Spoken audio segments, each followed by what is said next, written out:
검찰에서 특검에 이어 수사를 계속하도록 하는 것이 바람직하다고 판단하였습니다. 야3당은 황교안 권한대행에 대한 탄핵 소추안 발의에 합의했습니다. 황대행의 같은 직무유기와 권한 남용에 대해서 법적 조치도 고려할 것입니다. 황교안 대행은 역사의 죄인으로 기록될 것입니다. 혹시나 했습니다만 역시나였습니다. 황교안 대통령 권한대행. 근데 특검 수사기간 연장 요청 거부했죠. 정치권에서 가장 먼저 박근혜 대통령 탄핵 주장했던 사람 여러분 기억하세요? 더불어민주당 대선 주자 이재명 성남시장이었습니다. 이번에도 역시 대선 주자 가운데 제일 먼저 황교안 대행에 대한 탄핵, 또 정세균 국회의장의 직권상정을 촉구하고 나섰습니다. 이재명 성남시장 직접 만나보죠. 이 시장님 네. 안녕하세요. 네, 안녕하세요. 이재명입니다. 황 대행이 특검 연장을 거부하자마자 곧바로 네. 탄핵해야 한다 이러셨어요. 저는 이번이 아니라 저번 박근혜 대통령 탄핵 당시에 예. 황교안도 동시에 탄핵해야 된다고 말씀드렸었죠. 그때도 그러셨어요. 왜냐하면 이 황교안 대행이 실질적으로 이 박근혜 최순실에 대해 공범인데다가 이 대통령을 보장할 총괄 책임 보좌기관이 예. 총리인데 이 총리가 해야 될 일을 제대로 했더라면 사실 뭐 이런 일이 발생하기도 어려웠겠죠. 그래서 공동 책임자였고 거기다 좀 더 더한다면 향후에 대통령 권한 대행을 하면서 대통령을 편들어서 국민의 뜻에 반하는 여러 가지 행위를 할 것은 충분히 예상되는 것이기 때문에 한꺼번에 책임을 물었어야 된다. 그때 이미. 그때도 얘기했었고요. 이게 뭐 연장 승인을 거부할 것은 뭐 99.999% 이미 예상된 거였는데 아하. 그걸 기대한다고 하는 것 자체가 저는 조금 이해하기가 어렵습니다. 그렇군요. 그런 의미. 네. 근데 황 대행이 특검 연장 승인을 거부한 게 뭐 국민 다수 정서에 어긋난 건 맞지만 네. 현행 헌법상 법률을 실질적으로 위반한 건 아니기 때문에 탄핵까지 가는 건 좀 무리 아니냐. 정병국 저 대표도 법상 안 되는 건 안 되는 거다. 우리 마음하고는 좀 다르다. 이런 말씀하셨거든요. 그게 이제 형식 논리로 보면 뭐 그렇게 말하는 사람도 있을 수 있는데 예. 지금 당장 그 특검 연장안을 승인 거부한 것 자체를 불법이라고 보기는 어렵죠. 아하. 그런데 이번 특검 연장안을 거부했다고 탄핵을 하자는 게 아니고 예.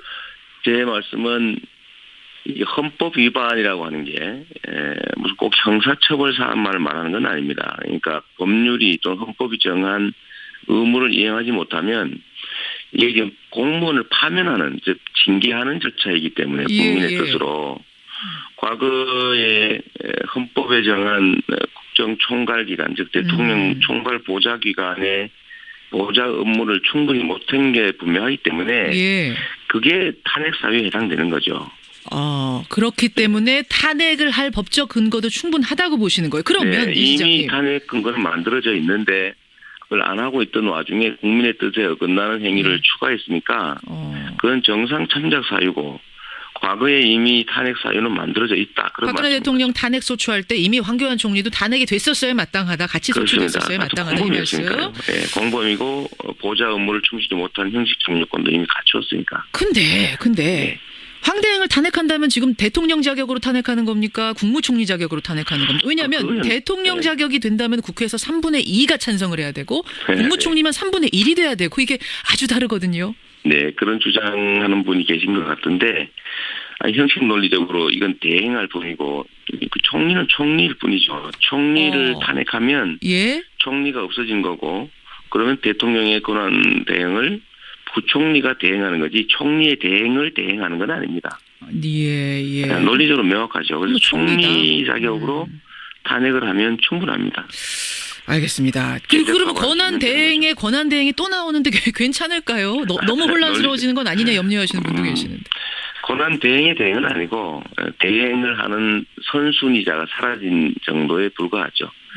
제가 보기에는 황교안 총리보다는 오히려 부총리가 순위에 따라서 대행하는 것이 지금보다는 훨씬 덜 혼란스럽습니다. 유일호 부총리가 되는 겁니까? 그 다음 순위가? 네, 뭐 그렇죠. 그렇게 되겠죠. 차라리 그분이 하시는 게 낫겠다. 더 혼란스럽겠다. 왜냐하면 지금 대행이라고 하는 건 대통령의 권한을 정지시켜 놓은 상태에서 정지된 권한 중에 현상 유지용 소극적 권한 행사만 하는 게 원래 논리적으로 맞는데 예.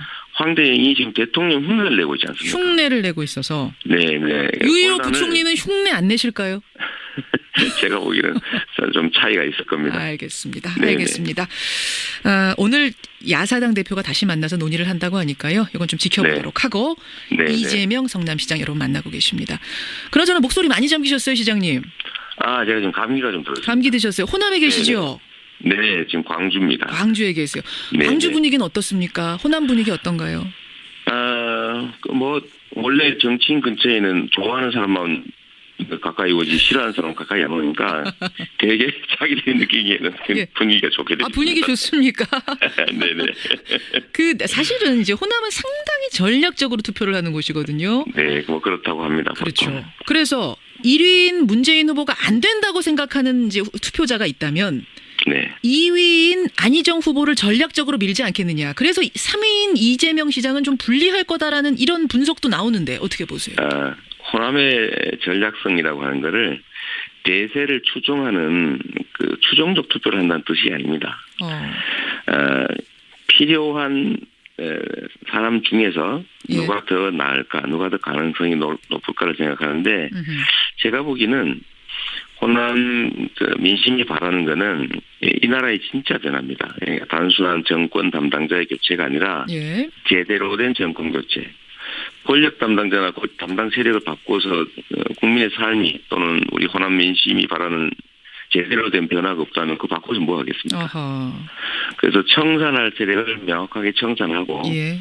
또 새로운 공정한 나라를 만드는 데 부합하는 사람 중에서 예. 그 중에서 더 가능성이 높은 사람이 누굴까를 찾는 거지 당선될 가능성이 단순히 높다. 여론조사 지지율이 높으니까 예. 그 중에서 제일 높은 사람을 고른다. 그런 투표를 하는 사람이라면 그걸 민도가 높은 호남 민중이라고 할 수 있겠습니까? 그렇게 보세요. 그럼 네. 왜 이재명입니까? 호남민들에게는 뭐라고 말씀하세요? 저는 그렇게 말하죠. 실제로 각자가 가진 상속받은 유산들. 지금 우리 사회가 재산도 상속받지만 정치적 자산도 상속받은 사람들이 주로 주류를 형성하지 않습니까? 예. 박정희의 유산을 물려받은 박근혜가 저지른 이 문제도 있는 거죠. 민주당 안에도 제가 예를 든다면 세력과 유산을 다 제거하고 각자 개인의 능력을 한번 보자. 그리고 어차피 민주당이라고 하는 거대 정치 세력을 대표할 후보를 뽑는데 그 후보가 개인적 유산이 얼마나 많은지 세력이 얼마나 많은지가 무슨 의미가 있겠습니까? 오히려 그 내용을 철저히 들여다보고 이 민주당이라고 하는 거대 정치 세력을 대표해서 제대로 할 사람을 뽑는다면 예를 들어서 평산돼야 될 사람들과 손잡고 연정을 하겠다, 대연정을 하겠다고 하는 것이나 또는 우리 사회의 이 혼란의 가장 근본적 원인이라고 할 수 있는 재벌과 같은 거대 기득권 세력들과 손을 잡거나 그들에게 가까운 그런 분들보다는 그래도 아무런 유산 없이 세력 없이 그냥 흑수저로 정치계에서 살아남아서 여기까지 달려온 가능성이 훨씬 큰 이재명을 선택할 거라고 저는 믿습니다. 그러니까 뒷배경 다 제거하고 뒤에 후광 다 제거하고 그 사람 하나만 놓고 봤을 땐 나를 뽑아주실 그렇죠. 것이다. 그래서 지금 기초단체장인데도 여기까지 우리 국민들이 불러주신 거죠. 1위 하실 수 있을 것 같으세요? 호남에서 사실 경선 처음이 열리는데. 저는 1위든 2위든 최종적으로는 제가 1위 할 거라고 봅니다. 최종적으로는 1위.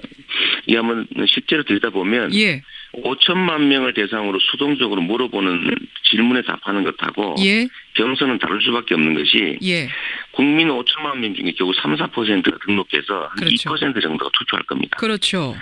그런데 2% 또는 3% 사람들 중에서 정말로 이 세상이 어떻게 바뀌어야 되겠다. 이 사람이 꼭 돼야 되겠다라고 적극적으로 행동하는 사람이 이 경선에 참여하게 되는데 그냥 수동적으로 답하는 사람들은 이 경선에 참여하지도 투표하지도 않습니다. 알겠습니다. 그런 측면에서 보면 여전히 이재명을 기대하고 저 변방에서 실력과 실적만으로 그야말로 불러준 분들은 여전히 그 기대를 갖고 있기 때문에 많은 분들이 참여해서 제가 최종적으로 이길 거라고 확신합니다. 호남 1위는 물론이고 최종 1위도 지금 장담한다 이렇게 힘줘서 말씀하셨는데 근데 지금 경선 주자들이 이재명 시장님뿐만 아니라 다 최선을 다해서 뛰고 있어요. 근데 물론이죠. 당 후보 간 토론회를 두고 갈등이 좀 있더라고요. 네. 토요일에는 당 서버가 마비될 정도로 지지자들 항의도 있었는데 네. 그러니까 횟수와 방식에 문제가 있고 공정한 경선 룰이 아니다. 선관위가 운운하에 달래는 식으로 인터넷 TV 토론 하나 추가했다. 이렇게 문제 제기를 하셨네요. 우리 참모들이 뭐 그렇게 얘기한 분들이 있는 것 같은데요. 예. 제가 이게 숫자 때문에 그런 게 아니고 예. 이미 당초에 합의된 것들이 아무런 상의 없이 바뀔 뿐만 아니라 어허. 나름 문제 지적을 했는데도 아무 반응 없이 그대로 밀어붙인다는 거죠. 소통이 안 되고 있습니까? 네, 그런 얘기를 한 것이고 사실 뭐 인터넷 토론 한번 하나 무슨 뭐 방송 토론도 아니고 예. 라디오 솔직히 이제 저희 분들은 CBS 듣지만 시사자켓에서 하거든요. 예. 말씀 잘하셔야 돼요. 못하잖아요. 예.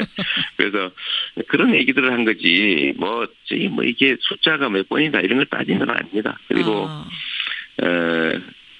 저는 이 문제에 대해서는 일단은 당내에서 내부적으로 논의해서 한번 정리해 가도록 하고 이제 대외적인 얘기는 일단은 좀 알겠습니다. 여기서는 그만할까 싶어요. 횟수의 문제를 떠나서 지금 선관위가 각 후보들과 소통하는 방식, 문제 제기에 대응하는 방식 여기서 좀 답답함을 느끼신다. 그렇습니다. 지금 의견을 듣지를 않고 듣는 자리도 없어요. 듣는 자리도 없고. 아니 그러면은 그 1위 후보인 문재인 후보에게 지나치게 유리하게 가고 있다고 보세요? 누구한테 유리 불리 문제는 아닙니다. 그냥 상식에 관한 얘기죠. 상식에 관한 얘기. 그리고 저는 지금 이 탄핵에 집중할 때라는 거 동의합니다. 예. 동의하고 다만 그걸 핑계로 다른 결정을 하면 안 되는 거죠. 국민들이 모르는 게 아닙니다. 알겠습니다. 만약에 선거운동을 하는 게 탄핵에 집중하는데 방해가 된다고 하면 다른 선거운동 예를 들면 녹화 방송에 나가거나 각종 선거운동을 다 하고 있는데 그중에서 후보 간 토론은 안 된다. 다른 거 다 되는데 왜 후보 간 토론만 탄핵에 방해가 되느냐? 그러니까 그런 얘기를 하면서 예를 들면 저 같은 사람들을 제가 가장 탄핵에 집중했고 지금도 다른 어떤 것보다도 탄핵과 퇴진운동, 국정정상화라고 하는데 노력하는 정치인인 거 분명한데 저를 마치 사적 이익을 위해서 공적 목표를 상실한 탄핵을 집중하지 않고 사적 이익을 노리기 위해서 그런 데 연연하는 사람으로 밀어붙이고 이런 부분들이 참으로 섭섭하지요. 섭섭하시죠. 그래서 이제 어떤 얘기 나오냐면 당내 경선 상황이 계속 이런 식으로 진행이 된다면 최악의 경우에 중대 결심을 할 가능성, 보이콧을 할 가능성 이 보도가 되더라고요. 고려해 있습니까? 그러지 않습니다. 저야 민주당 안에 하나의 팀으로 참여하는 거고 그 과정에서 약간의 섭섭한 점이 있더라도 그걸 내부적으로 해결하고 가야 되고 그렇다고 해서 제가 그 정권 격체 대의라고 하는 것을 버릴 수는 없습니다. 제가 그걸 위해서 제가 대통령이 되기 위해서 노력하는 사람이 아니라 이 사회를 공정하게 바꾸는데 대통령이 가진 권한이 필요해서 이 경기에 참여했고 그런데 그 대통령의 권한을 갖는 것보다는 정권 교체가 더 큰 가치인데 거기에 훼손을 줄 수는 없는 겁니다. 중대 결심이란 말은 이건 너무 지나친 과잉 해석이다. 참모들 중에 일부 아마 화나니 그런 얘기하는 분이 있을 수도 있는데 그건 또 하지 말라고 제가 얘기해놨습니다.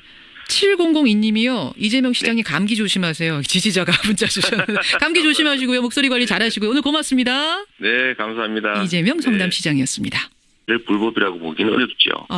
그런데 이번 특검 연장안을 거부했다고 탄핵을 하자는 게 아니고 제 말씀은 이 헌법 위반이라고 하는 게 무슨 꼭 형사처벌 사안만을 말하는 건 아닙니다. 그러니까 법률이 또 헌법이 정한 의무를 이행하지 못하면 이게 지금 공무원을 파면하는 즉 징계하는 절차이기 때문에 국민의 뜻으로 과거에 헌법에 정한 국정총괄기관 즉 대통령 총괄 보좌기관의 보좌 업무를 충분히 못한 게 분명하기 때문에 그게 탄핵권의 최순실의 공범인데다가 이 대통령을 보장할 총괄 책임 보좌기관이 총리인데 이 총리가 해야 될 일을 제대로 했더라면 사실 이런 일이 발생하기가 어려웠겠죠. 그래서 공동 책임자였고 거기다 좀 더 더한다면 향후에 대통령 권한 대응을 하면서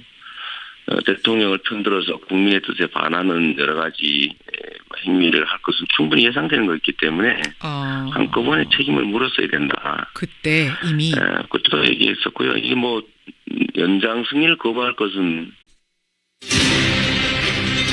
검찰에서 특검에 이어 수사를 계속하도록 하는 것이 바람직하다고 판단하였습니다. 야3당은 황교안 고난대행에 대한 탄핵 소추안 발의에 합의했습니다. 황대행의 같은 직무유기와 권한 남용에 대해서 법적 조치도 고려할 것입니다. 황교안 대행은 역사의 죄인으로 기록될 것입니다.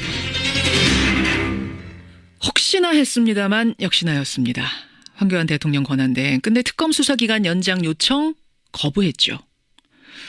정치권에서 가장 먼저 박근혜 대통령 탄핵 주장했던 사람 여러분 기억하세요?